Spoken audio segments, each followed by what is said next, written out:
Hello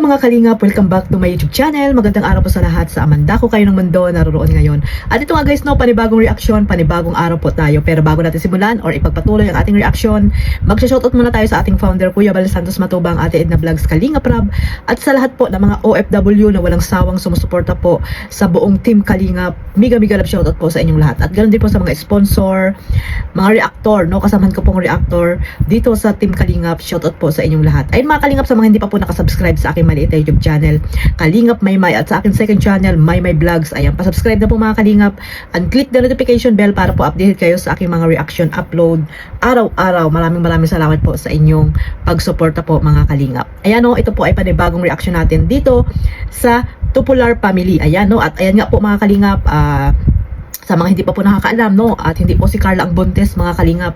Ang buntis po ay ang kanyang Mama Cynthia. At ayun nga no, nakapag ultrasound na po mga Kalingap, nakapag ultrasound na po itong si Ate Cynthia. At ayan nga po, nireveal na po niya sa kanyang My Day yung kung ano po yung ano po pag mga Kalingap, gender po ng kanyang magiging anak mga Kalingap. At ayun no, ay baby girl daw po mga Kalingap. So ayan no, congrats agad po dito sa kay Ate Cynthia, na ayan po mga Kalingap, madadagdagan naman po ang kanyang magiging anak, no. At syempre masaya po syempre ang Tupular Family kasi nga ayan, pag marami na po kasing anak, masaya ang buong pamilya, di ba?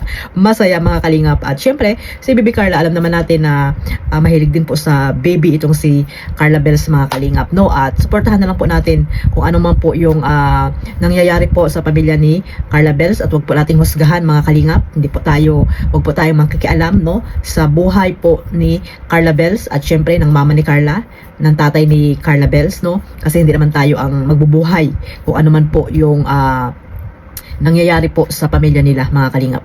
Huwag tayo nangingialam, basta mag-support lang po tayo dito sa pamilya po ni Carla Bells. Maging masaya po tayo kung ano man po yung mga blessing na dumarating po sa buhay nila Carla Bells mga Kalingap. At ayan po, syempre masaya po si Tatay Alan dyan kasi makikita niya na naman yung kamukha niya, di ba?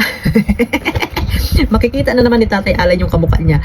At sa pagkakaalam ko mga Kalingap, by October po ata ang araw ng delivery ni Nanay Cynthia sa kanyang magiging bunsong anak mga Kalingap. So ayan, abangan po natin mga Kalingap.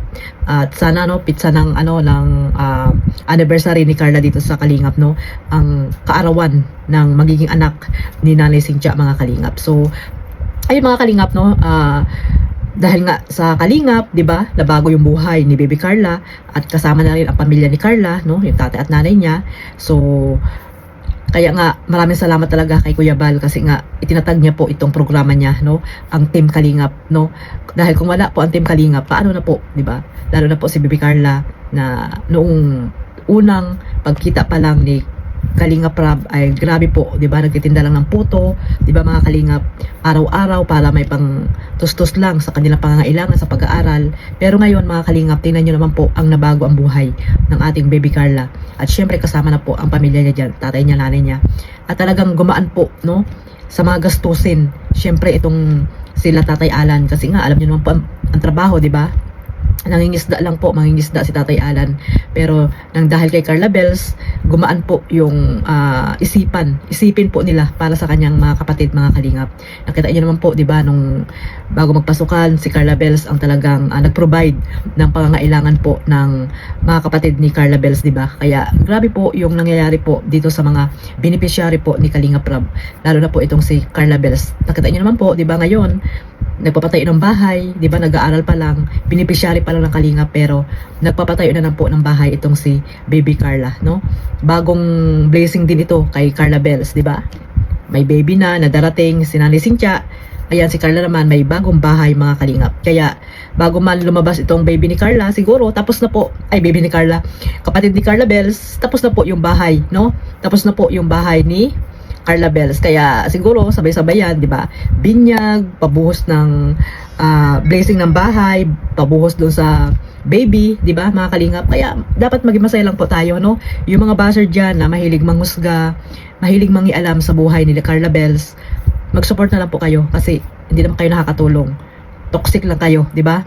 Nagiging toxic lang po kayo. Magbigay lang po kayo ng opinion, advice, di ba? Pero wag naman po yung masyadong nangingialam na, di ba? Nangingialam na hindi naman kayo hinihingian ng pampakain sa pamilya nila Carla Bells. Pero grabe kayo kung nangingialam kayo, di ba?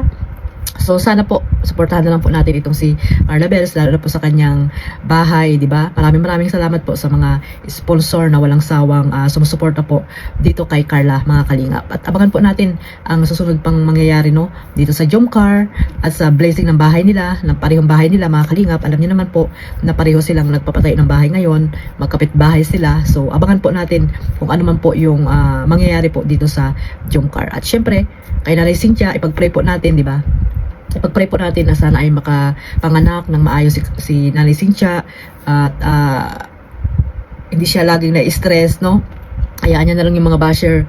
Alam naman natin na hindi na mawawala yan. Nandito tayo sa social media na talagang kaakibat na po natin ang mga basher. So, ayan lang po, mag-ano lang po kayo dyan, relax, no? Kasi nga, bawal po sa inyo yung na-stress kayo, no? Ipag-pray po natin na maging malusog yung baby po ni Ate Cynthia, di ba mga kalingap, makapagpanganak po siya ng maayos, di ba, tawag dito, maging malusog yung magiging baby, no, magiging kapatid ni Baby Carla, no, kamukha din kaya ito ni Baby Carla mga kalingap. So ayan, no, talagang grabe po, excited na sigurado yan, excited na makita ni Baby Carla yung kanyang bunsong kapatid mga kalingap. Siguro naman ano na yan, last na yan kasi nagkakaedad na rin po si Nanay Cynthia, ilang taon na rin po si Nanay Cynthia, no? Siguro last na rin po yan mga kalingap na panganak ni Nanay Cynthia mga kalingap. So ayan, no, at ano yan, blessing po yan mga kalingap na binigay ng ating Panginoon sa pamilya po ni Carla Bells mga kalingap. So ayun lang po mga kalingap ang masasabi ko po dito, na nalaman na po natin ang gender ng magiging anak ni Nanay Cynthia at bunsong kapatid po ni Carla Bells mga kalingap. Ayun lang po, maraming salamat po sa lahat, no. Huwag niyo pong kalimutan suportahan Carla Tupular Vlog, Kalingap Jomar, at syempre ang ating founder Kuya Bal Santos Matubang. Isama niyo na rin po si Ate Edna at si Kalingap Rab Jack Tapia Matubang, at syempre ang inyong lingkod Kalingap Maymay, at sa aking second channel Maymay Vlogs, at sa mga reactor po, charity vlogger na gusto niyo pong suportahan. God bless us all, mabuhay po ang Team Kalingap. Bye bye.